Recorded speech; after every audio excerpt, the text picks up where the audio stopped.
with great pleasure that I come to you from Amsterdam, where I live now. I've lived for the last more than 15 years, and bring some repertoire that is very meaningful to me. I'm going to be playing 4 relatively new pieces for you, and all of them have something to do with text. They incorporate the voice. I will be speaking as well as playing. And you might think, what is that for performance practice, speaking and playing? I mean, isn't there something in the way? So, well, my sister was the singer, so, this is the best I could come up with so far. And as much as I love classical repertoire, I am a woman of the 21st century, and I love stories.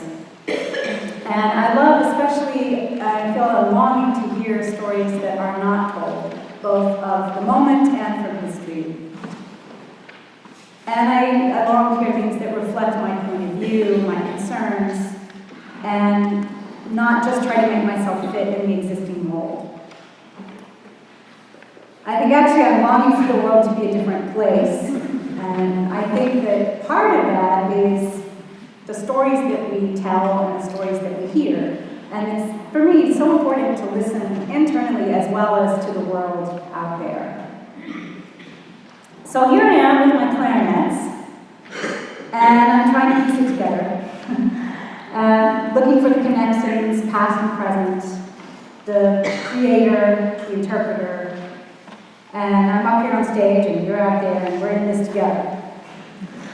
So for me, this program, it has a lot to do with grief and resilience and with self-awareness and wonder and discovering one's relationship to what we observe in the life cycles of things.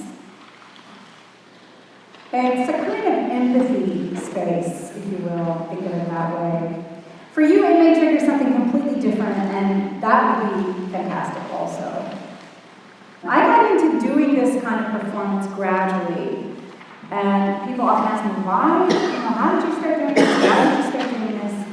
And I was always collaborating with composers along the way, finding my own methodology to do that.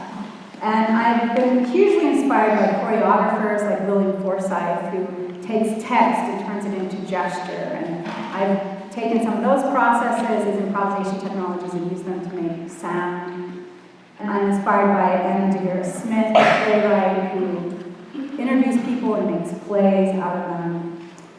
And I was inspired as a young person very much by someone like Laurie Anderson or Eve Ensler, who wrote the Vagina Monologues.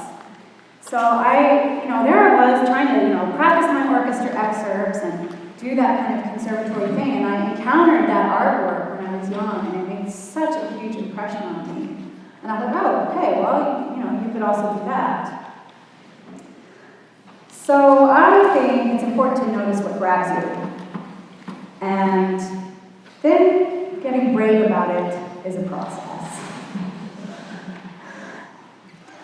So I'm a musician. This is what I've got. This is my method. It's what I've been doing my whole life. I worked with all the composers on these pieces you're going to hear today. And they were open enough to deal with my curiosities and my requests. And it was wonderful processes of working on things together. I hope you enjoy this program, but it's really okay with me if you don't. I hope that you find something meaningful in it. I guess that is what matters to me the most. Why am I up here on stage asking for this hour of your time, your lunchtime? I hope that there's something meaningful, that it triggers something, that it gives you a place to listen, to be in a different state of being for a short while and see what comes up.